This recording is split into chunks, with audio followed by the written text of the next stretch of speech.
സ്റ്റേഡിയത്തിലെ ആളുകൾ പറയുന്നതനുസരിച്ചാണെങ്കിൽ വലിയ ഉയരത്തിൽ നിന്നാണ് വീണത്. അത് സ്വാഭാവികമായിട്ടും ഉണ്ടാക്കുന്ന പരിക്കുണ്ട്. ഒപ്പം തന്നെ തല ഇടിച്ചു പോയിട്ടുണ്ട്. അതാണ് ഗുരുതരമായിട്ടുള്ള ഈ ബ്ലീഡിങ്ങിൻ്റെയൊക്കെ കാരണമായി വന്നത്.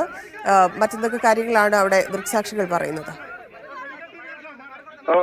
അതായത് ഈ പരിപാടി 6 മണിക്ക് തുടങ്ങേണ്ടിയിരുന്ന പരിപാടിയായിരുന്നു. അതിനായാണ് ഉമാ തോമസ് MLA ഇവിടെ എത്തിയിരുന്നത്. വലിയ തിരക്കുണ്ടായിരുന്നു. കാരണം 12,000-ഓളം കലാകാരന്മാർ അവതരിപ്പിക്കുന്ന ഭരതനാട്യമാണ്. അതിനൊപ്പം തന്നെ ഇവരുടെ മാതാപിതാക്കൾ, ഇവരുടെ കുടുംബാംഗങ്ങൾ, സുഹൃത്തുക്കളൊപ്പം എല്ലാവരും തന്നെ കാണാനെത്തിയിരുന്നു. സ്റ്റേഡിയത്തിൽ ഏകദേശം 20,000-ഓളം ആളുകളുണ്ടായിരുന്നു. ഇതിന്റെ ഒരു സുരക്ഷാ ക്രമീകരണത്തിൽ വന്ന വീഴ്ച തന്നെയാണ്. ഇപ്പൊ നമ്മൾ CT എടുത്തുകൊണ്ടിരിക്കുകയാണ്. മാഡത്തിനെ വെന്റിലേറ്റ് ചെയ്തിട്ടുണ്ട്. GCS സ്കോർ 8 ആയിരുന്നുകൊണ്ട് വെന്റിലേറ്റ് ചെയ്തിട്ടുണ്ട്. Orthopaedicians, neuro surgeons, general surgeons, ENT മുതലായ എല്ലാ ഡോക്ടേഴ്സും ഇപ്പോൾ CT റൂമിലുണ്ട്. CT എടുത്തതിന് ശേഷം ഡോക്ടർ കൃത്യമായിട്ട് മീഡിയനെ ബ്രീഫ് ചെയ്യുമെന്നാണ് പറഞ്ഞിരിക്കുന്നത്. കേട്ടോ, താങ്ക് യു. കൂടുതൽ ഡീറ്റെയിൽസ് ഡോക്ടർ ഇപ്പോൾ പുറത്ത് വന്നതിന് ശേഷം പറയും. ഡോക്ടേഴ്സ് എല്ലാം അവൈലബിൾ ആണ്. ന്യൂറോ സർജൻസ്, ഓർത്തോപീഡീഷ്യൻസ്, ജനറൽ സർജൻസ് അടക്കം ENT എല്ലാം അടക്കമുള്ള എല്ലാ ഡോക്ടേഴ്സും ഇവിടെ ഇപ്പോൾ എത്തിച്ചേർന്നിട്ടുണ്ട്. കേട്ടോ, ആ കൂടുതൽ ഡീറ്റെയിൽസിനെ പറ്റിയിട്ട് ഡോക്ടർ 10 മിനിറ്റ്സിനുള്ളിൽ പുറത്തു വന്നിട്ട് പറയും. അത് എനിക്കറിയില്ല. ഇപ്പൊ CTയുടെ അകത്ത് കയറ്റിയിരിക്കുകയാണ്. അതുകൊണ്ട് ആ ഡീറ്റെയിൽസ് എനിക്ക് പറയാൻ ഇപ്പോൾ സാധിക്കില്ല. കുറച്ചു നേരം കൂടി വെയിറ്റ് ചെയ്യണം. Thank you.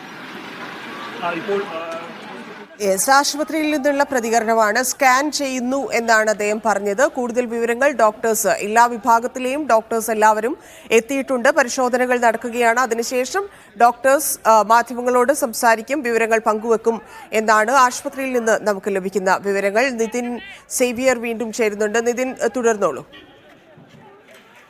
ധന്യ, അങ്ങനെ ഏകദേശം 20,000-ഓളം ആളുകൾ ഇവിടെ ഉണ്ടായിരുന്ന ഒരു പരിപാടിയാണ്. ഈ പരിപാടിയിലെ സുരക്ഷാ വീഴ്ച തന്നെയാണ് ഇത്തരത്തിലൊരു വലിയ അപകടത്തിലേക്ക് നയിച്ചത് എന്ന് തന്നെയാണ് നിലവിൽ നമുക്ക് ലഭിക്കുന്ന പ്രാഥമിക സൂചന. അതായത് ഈ ഉമാ തോമസ് MLA ഏകദേശം 1 നിലയോളം പൊക്കമുള്ള വേദിയായിരുന്നു ഇവിടെ നിർമ്മിച്ചിരുന്നത്. ഈ പരിപാടിക്ക് വേണ്ടിയിട്ട് 12,000 കലാകാരന്മാരെ ഉൾപ്പെടുത്തി ഗിന്നസ് റെക്കോർഡിനടക്കം ശ്രമിച്ചുകൊണ്ട് നടി ദിവ്യ ഉണ്ണിയുടെ നേതൃത്വത്തിൽ നടത്തപ്പെട്ട ഒരു ഭരതനാട്യ പരിപാടിയായിരുന്നു. പക്ഷേ ആ പരിപാടിക്ക് ഇവിടെ സ്റ്റേജില് ഒരു താൽക്കാലിക സ്റ്റേജ് ഇവിടെ നിർമ്മിച്ചിരുന്നു. അതായത് ഈ ഗാലറിയിലെ കസാരകളടക്കം മാറ്റി ഒരു താൽക്കാലിക സ്റ്റേജ് ഇവിടെ നിർമ്മിച്ചിരുന്നു. ഈ സ്റ്റേജിലേക്ക് കയറി ഇരിക്കാൻ ശ്രമിക്കുന്നതിനിടയിലാണ് ഈ MLA മറിയുന്നത്. ഈ MLA ഈ സപ്പോർട്ടിനായിട്ട് ഫ്രണ്ടിലുള്ള ബാരിക്കേഡിൽ പിടിക്കുന്ന സമയത്ത് ഈ ബാരിക്കേഡ് വഴുതിയാണ് MLA താഴേക്ക് വീഴുന്നത്. ഏകദേശം 1 നിലയോളം പൊക്കമുള്ള സ്റ്റേജിൽ നിന്നാണ്, വേദിയിൽ നിന്നാണ് MLA താഴേക്ക് വീഴുന്നത്. അപ്പോൾ തല കോൺക്രീറ്റിൽ ഇടിച്ചാണ് MLA വീഴുന്നത്. ഇത് കണ്ട ആളുകളാണ് ഉടനെ ഇവിടെ ഓടിയെത്തി, സമീപത്തുണ്ടായിരുന്ന ആളുകളാണ് ഓടിയെത്തി MLA ആണെന്ന്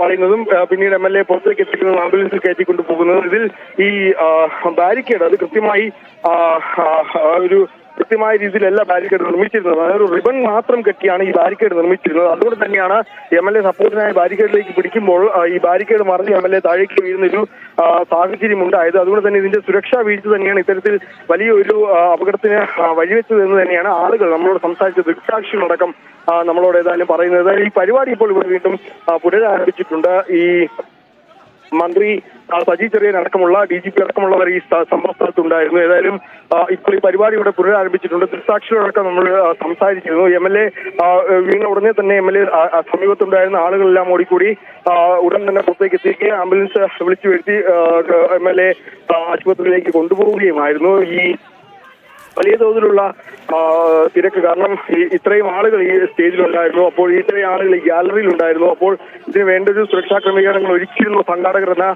കാര്യത്തിലാണ് ഇപ്പോൾ വലിയ തോതിലുള്ള സംശയങ്ങൾ ഉയരുന്നത്. പ്രത്യേകിച്ച് ബാരിക്കേഡ് റിബൺ കെട്ടിയാണ് വെച്ചിരുന്നത്. ഈ റിബൺ കെട്ടി ബാരിക്കേഡ് വെച്ചിരുന്നത് കൊണ്ട് തന്നെയാണ് ഇത്തരത്തിൽ വലിയ അപകടത്തിലേക്ക് നയിച്ചത് തന്നെയാണ് ദൃക്സാക്ഷി നമ്മളോട് ഇവിടെ നിന്ന് പറയുന്നത് തന്നെയാണ്.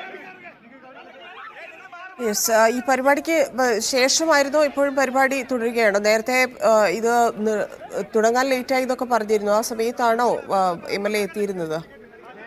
ഈ പരിപാടി ആരംഭിക്കുന്നതായ ഉദ്ഘാടന ചടങ്ങുകൾക്കായി MLA ഈ സ്റ്റേജിലേക്ക് കയറുന്ന സമയത്താണ് ഈ അപകടം ഉണ്ടായത്. ഇത് പരിപാടി ഏകദേശം 5:30 ആരംഭിക്കുവാനായിരുന്നു ആദ്യം പറഞ്ഞിരുന്നത്. പക്ഷേ വലിയ തിരക്കുകൾ മൂലം തന്നെ ഈ പരിപാടി, പ്രത്യേകിച്ച് എറണാകുളത്ത് ഈ സ്റ്റേഡിയത്തിലേക്ക് എത്തുന്ന വഴികളെല്ലാം തന്നെ വലിയ ബ്ലോക്കായിരുന്നു. ഒരു 12,000 കലാകാരന്മാരെ ഇതിന് കൃത്യമായൊരു സുരക്ഷാ ക്രമീകരണങ്ങളോ അല്ലെങ്കിൽ ഗതാഗത ക്രമീകരണങ്ങളോ ഒരുക്കാൻ സാധിച്ചിരുന്നില്ല. അതുകൊണ്ട് തന്നെ 12,000-ഓളം ഇത്രയും കുട്ടികൾ, ഈ പല നർത്തകരെയും ഈ നൃത്തം അവതരിപ്പിക്കാൻ വന്ന പല ആളുകളും ബസ്സിൽ നിന്ന് ഇറങ്ങിയ അവസാനം സ്റ്റേഡിയത്തിലേക്ക് നടന്നു വരേണ്ട ഒരു സാഹചര്യം ഒക്കെ ഉണ്ടായിരുന്നു. അങ്ങനെ ഈ പരിപാടി വളരെയധികം ലേറ്റായാണ് തുടങ്ങിയിരുന്നത്. 6 മണിക്ക് തുടങ്ങുമെന്ന് പറഞ്ഞിരുന്നെങ്കിലും പക്ഷേ ഇത് ഒരുപാട് വൈകിയാണ് തുടങ്ങിയത്. പിന്നീട് തുടങ്ങാൻ സമയത്താണ് മന്ത്രി ഇങ്ങോട്ടേക്ക് എത്തുന്നത്, ക്ഷമിക്കണം, ഈ ഉമാ തോമസ് ഇങ്ങോട്ടേക്ക് എത്തുന്നത്. ഈ ഉമാ തോമസ് അവിടെ ഉണ്ടായിരുന്ന ആളുകളോടൊപ്പം സംസാരിച്ച് ഈ മാധ്യമപ്രവർത്തകരോടൊപ്പം സംസാരിച്ചാണ് ഉമാ തോമസ് MLA ഈ വേദിയിലേക്ക് കയറുന്നത്. ഈ വേദിയിലേക്ക് കയറി ഇരിക്കാൻ ശ്രമിക്കുന്നതിനിടയിലാണ് ഇത്തരത്തിലൊരു അപകടമുണ്ടായത്. ഈ അപകടം ഉണ്ടായ സമയത്ത് മന്ത്രി സജി ചെറിയാനും BJP അടക്കമുള്ളവർ ഈ വേദിയിലുണ്ടായിരുന്നു എന്നാണ് നമ്മൾ മനസ്സിലാക്കുന്നത്. ധന്യ.